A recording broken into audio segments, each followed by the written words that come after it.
Well, here we are in Girona in northern Spain in the company of Bradley Wiggins, 1 week away from the Tour de France. Brad, after a stunning debut last year, 4th place.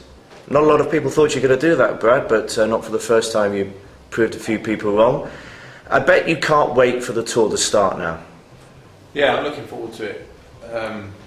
More because obviously this has been the goal all year, and you know, since the team was announced at the end of last year, it's been no secret that this has been what the team has been aiming for, and it's our Olympics, so this is our kind of big thing, and obviously I'm the chosen one to lead that team and try and get a result. So the whole year's been based around that, physically, and getting to best possible condition now at this stage, and it's all gone pretty well, and we're looking forward to it now. So.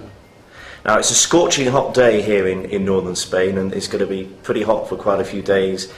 Just explain to normal, sane people why you're looking forward to a race which is over 2,000 kilometres long, 3 weeks, up mountains. I mean, I would say probably the toughest sporting challenge there is.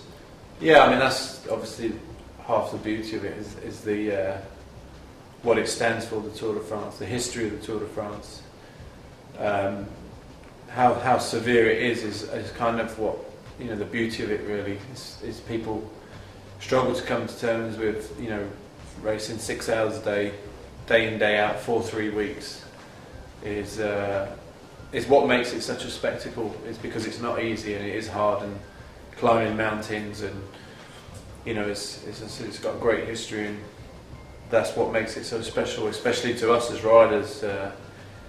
Because you realise when you're on the Tour de France that it is the biggest race in the world, cycling-wise, and that nothing else comes close to it. So when you do well in an event like that, you know, it's obviously very nice, and you know, you always want to go back and do it again. So it's yeah, that's kind of really. Well, I bet you want to come back and do it again, because you finished 4th last year, and I would suggest, Brad, that you have approached it this year armed with the knowledge of last year. You've probably done a few things differently. I know, for example, you've really sussed out the course a lot more this time than last time. Yeah, we went on a recon camp last week and did most of the big climbs in the Alps and Pyrenees, so we know what to expect in that sense, but also going into it with a goal that GC-wise, you know that the body's going to hold up as it did last year, and we've prepared better for the demands of the event this year. With the team around us, so you know, everything's pointing towards doing a better result this year. So I think that's kind of, you know, everything, as I said, has gone perfect, and it's just more excitement now about going out there and putting the whole process together. Now, I've been watching you, and I've been reporting about you for many years now, winning Olympic medals, the 3 golds. You got your silver, you got your bronze, you got 6 medals in total, haven't you? I think. Yeah, so it must be great. You've lost count. Who's counting, hey? But you get to 30 years old. Yes. Been doing this a long time, and to find something new to get your juices going must be great. Yeah, I mean, it's after Beijing, obviously it was. I wouldn't say I'd had enough of the track, but you know, you start to get to a point where you can only go back and do it again. And there was always a question mark whether my events would be scrapped at the Olympics, which they subsequently were. Unfortunately for me, you know, I managed to transform myself and come and find something else to keep me entertained for the next few years. And there's not many athletes that get that. So you never discount Lance Armstrong. He wouldn't be starting the race if he didn't feel that he could do what he hopes to do. So obviously Contador's still the strong favourite. He's proven all season that he's been every race he's started, he's almost won. So you'd actually say strong favourite, would you? Oh, without doubt, he's the favourite to win the Tour de France. You know, there's always got to be a favourite, and on this occasion it's him. You know, well, here's the question, Brad. If I ask you, can you win the Tour de France? I know that's a stupid question, but which is not the first one I've asked you over the years, Brad. But obviously everybody says, yeah, I can win it. But do you genuinely believe you can win the Tour de France, as opposed to you can do pretty well? Physically, I'm capable of winning it. Yes. Obviously, there's a lot of other things that go into that. You know, you need a bit of luck during the race. Obviously, crashes can come into it. But physically, as I am, power to weight ratio and all that sort of stuff, I'm in the ballpark to win the Tour de France. Now, whether that happens or not is another thing. You know, it's not quantifiable, it's not controllable as the track used to be, with predicting times, etc. So there's going to be a lot that goes into it. Obviously, the mental side is just as huge as the physical side. Having a strong team behind you, which I have this year, and I'm capable of winning something like the Tour as it stands. But you know, like I say, a lot goes into it, and one day it could seem as if it's beyond you, and the next day something could happen, and Contador could blow or crash, or who knows. So you know, the thing could change around quite a few times, but we're in the ballpark, and that's the main thing. The rest of it is bike racing. Now, what I like about you, Brad, is that you're not in any shape or form you don't sort of go to the conformities of sport. You're very much your own person, and looking worried there. And you know, when you're in the peloton, for example, sometimes you'll take the mickey, won't you? You have a bit of fun, bit of mischief. You'll shout out. You know to be shouting out, "This is what it's all about," for example, which I'm sure the others, the very stony-faced French, must wonder, what are you going on about?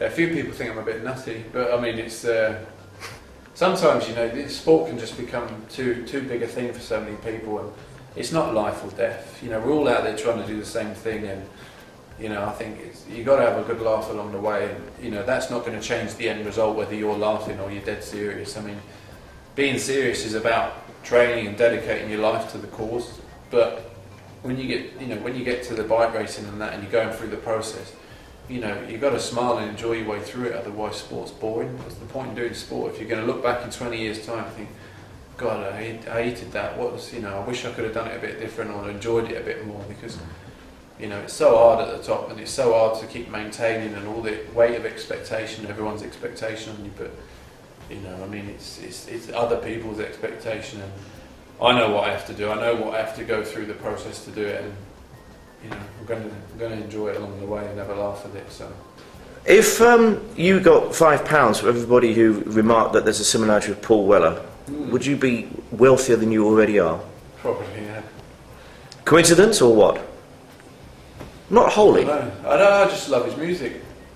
I love what he stands for and everything, and I'm sure there's a lot of other people that do. I just do sport, and people focusing on it more than that. So it's just. A lot of my mates do, so it's just one of many. But you've also got am I right in saying, Brad, I need to call you Paul then, Brad, you've also got a series of guitars at home? Yeah. Is that right? Do you play them? Yes, when I can. I don't get as much time to practice as I do on my bike, and they always take a back seat when I'm cycling and that, but I do collect vintage guitars. Do you? My one weakness. What have you? Well, that's people have cars, people have clocks. You have guitars. How many guitars have you got? About 17. Yeah. 17. And what have you got? Sort of Fenders and Gibsons, and Les Pauls and Telecasters and acoustic ones. So. Really? If there was God forbid, there was a fire, and you had to go and save one, you only had time to save one, what would it be? 1964. 335 Gibson with a Bigsby on it. Really? Black. BB King black. Really? You mentioned Ricky Hassan, you mentioned Joe Kawasaki. I know that's another big interest bordering on passion? Yeah, just other people have other sports, football and things. I love watching boxing. And Why particularly? I don't know, I've just always, since I was a kid, my dad was into boxing a lot.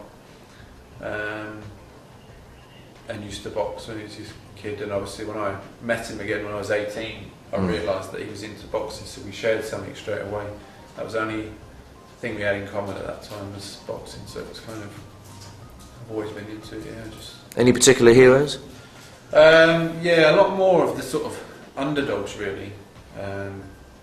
Thomas Hans, who was not necessarily an underdog, but It was against Hagler. Yeah, and Sugar Ray and that. But Joe Frazier as well, although he was a great heavyweight, was more of an underdog in the sense that everyone assumed Ali was better in form, and he lost to some of the biggest guys as well. But what was it about Frazier? Was it his just almost rather die than be beaten attitude? Yes, I loved his kind of.